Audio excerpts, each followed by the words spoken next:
Yo, what is going on, guys? It is your boy Nono for you here, coming back at you guys with another Floowandereeze deck profile. I got third place today on my locals out of 17 people. So, and this is what I basically got for pricing. But yeah, basically this deck profile is more of a blind going second deck. I did a going first deck profile already with Flunder, but basically now I want to show you guys what it's like going second with Floowandereeze. And personally, I just think Floowandereeze is a lot better going second than it is going first. You basically just shifter them, they pass turn, and then you just basically play like nothing, like as if you were going first already. And just I think it's just very important sometimes that six call I'm sorry, tongue twister. That the six card you draw for going second can really come in clutch sometimes. So yeah, basically without further ado, let's get into the deck profile, guys. Okay guys, starting off with the main deck. It's a 40 card even main deck. And first off, we are going to be starting off with the 3 Robins, of course. The 3 Eaglins, 2 Strees. A lot of people are playing this at 2 now. Highly recommend playing it because basically, if you do not see a little bird, you are not playing the game. So overall, I would bump up the Stree to 2, and then just do one of the toucan. Some people would ask, like, hey, would you recommend playing 2 toucans? No, play 2 Strees because there's just more targets available of Stree than there are of toucan. Basically, you could do more with the Stree than the toucan. So yeah, this is the bird ratio, along with 2 M-Pens. You can play 3 if you want, but I just stuck with the 2 M-Pens, the 1 Apex, and the 1 Ryza. Good, like I said, yeah, if you want to play 3 M-Pens, go for it. But I just think this is the known Floowandereeze big bird ratio. So hand traps, of course, the shifters popped off at my tournament, self-explanatory. And main decking 3 Ash Blossoms, because Ash is just a good card. Sometimes if your opponent's just comboing, right? Sometimes just that one good Ash, if you know where to Ash, just really hurts him. And also, just in case our opponent is main decking the Molcharmy card, not the Fualos, because it doesn't hurt us, but the other one. The one where every time when we normal summon from our hand, because that really hurts this deck. So, and just in case you end up going against like Labyrinth or like Branded or something. So yeah, that is basically the monsters. Now let's get into the spell cards. I'll just put this over here in the corner.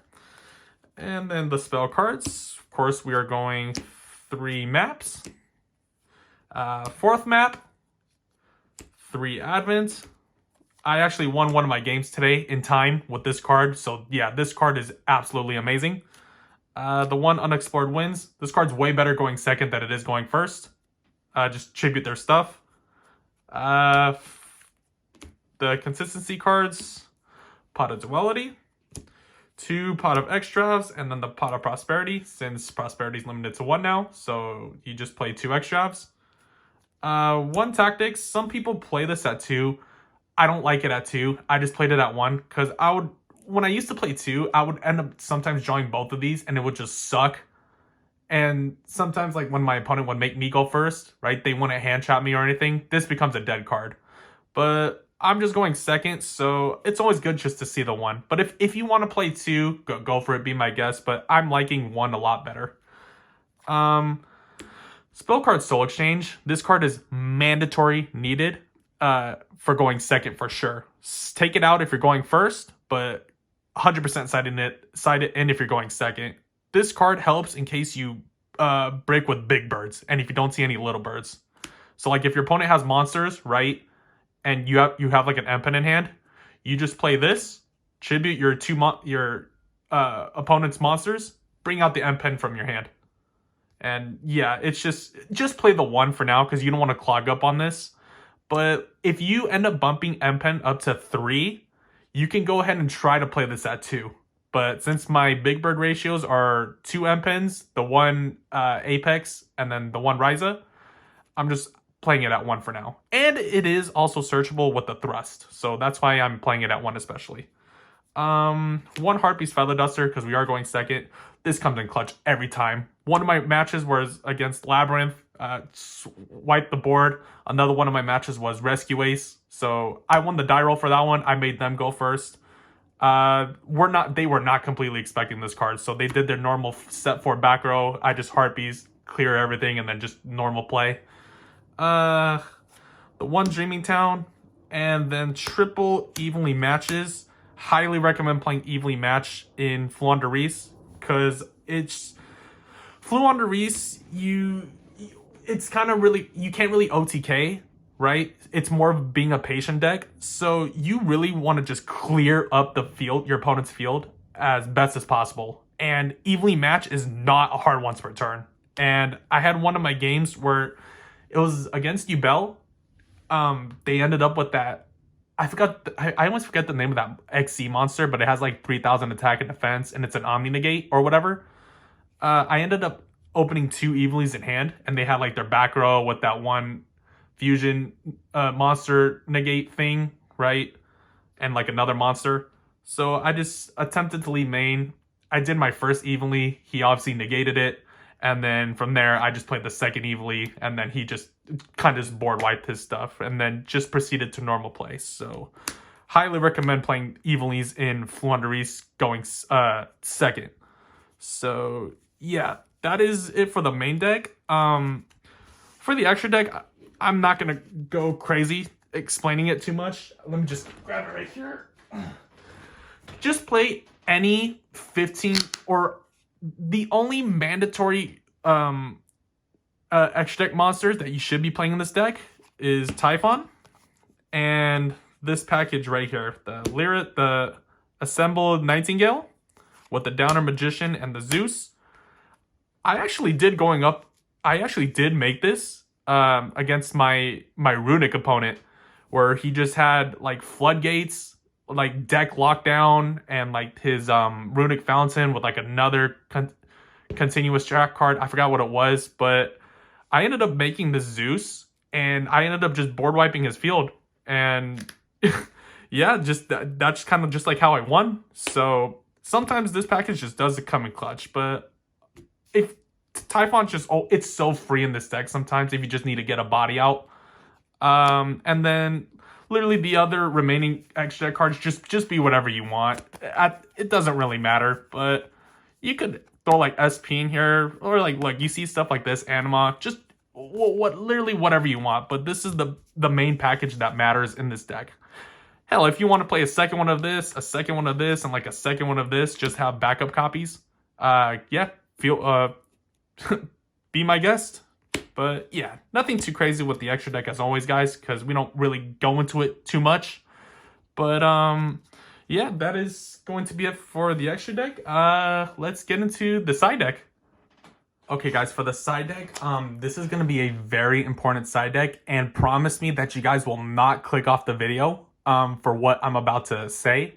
For the side deck, okay, normally Floowandereeze players either main the Heartbeast Featherstorm or put it in their side deck. I am not doing either one. I do not have the Featherstorm in main deck, or I do not have it in the side deck. I completely cut out Featherstorms, and I am playing something better than Featherstorm, in my opinion, which I will go over right now, basically. But just promise me, don't click off the video. Just wait and hear till what I gotta say, okay? But first off, we're gonna go the 1 Herald of the Abyss, just in case for that Pearly player, or just something like a tower that you just need to out. Just basically, this is like your Kaiju, basically, essentially. I didn't even go, there was no Pearly players or any tower players, so this was just, I didn't side this in all day, so this is just in case, you know. The Dark Rulers for heavy combo decks. Cyclones, right, just in case. There was, so a person that goes to my locals plays zombies, and Zombie World is really scary against this deck. It completely shreds this deck, so that is why I always side 3 cosmics just to literally get rid of that shit so I'm able to play the game. It's always good to have cosmics in the side, by the way. Oh, I think you should always side them. Okay, this is where it gets interesting now. This card I'm about to show you guys is the replacement for Featherstorm. And that card is lose 1 turn. This card right here is a trap card. Is basically a Baguska trap card. So in case you all know what this doesn't do, it's activate this card only if you currently control no special summon monsters. We play Floowandereeze. Hello, we do not special summon at all. So this card is so free, and I think the only Floowandereeze players are really able to play this card. Like, I don't think there's really any other deck that can play this card, not to my knowledge at least. But while a monster is face up on the field, negate its effects during the turn that monster was special summoned. If an effect monster is special summoned in attack position, change it to defense. So literally similar to Baguska. And the reason why I like this better than Featherstorm, this card, you can just activate it, right? So you set it on your turn, your opponent's turn comes, you just activate it, right? There is 2 problems with the Featherstorm, right? One is that we just need to see a bird in general, right? Even a little bird, right? And sometimes the biggest problem with this deck is not seeing a little bird in our hand, which makes us not able to play, right? So that's one of the reasons. And a second reason is that monster has to be a wind attribute specifically in order to activate the Featherstorm. And this card right here is only a going first card, only sided in if you know you're going in first for sure. But this card is such a good stall card, basically, in case, let's say, you don't see any little birds in your hand, right? You just activate this, right? Your opponent really can't play too much under this, like they don't have the out. You just keep drawing as the turns go by until you see a little bird, right? Until you see that missing piece. Guys, just trust me, highly recommend playing this card, right? And we are also playing 3 Solemn Judgments because we need to do everything in our power to protect this card and just our back row from being blown up. Because, yeah, Evenlies can really hurt us. Lightning Storms, Harpies, just anything that clears back row. So we need to protect our back row as much as possible. But guys, literally trust me with the lose 1 turn. Like, I promise, I didn't really record this tournament. I didn't record any of the matches because I wanted to see how it would do first before recording anything. And basically, yeah, ended up in 3rd place. And just, yeah, I just like the way it works. I like the way the deck functions. But for the final 2 cards, just Dimensional Fissures. You know, just always good to have. Only side these in going first. But anyways, guys, yeah, that is going to be it for the Floowandereeze deck profile. Going second specifically. But, yeah, if you guys like videos like these, or if you guys want to see more deck profiles, make sure you guys like, comment down below, and subscribe. And as always, I will see you guys in the next video. Peace.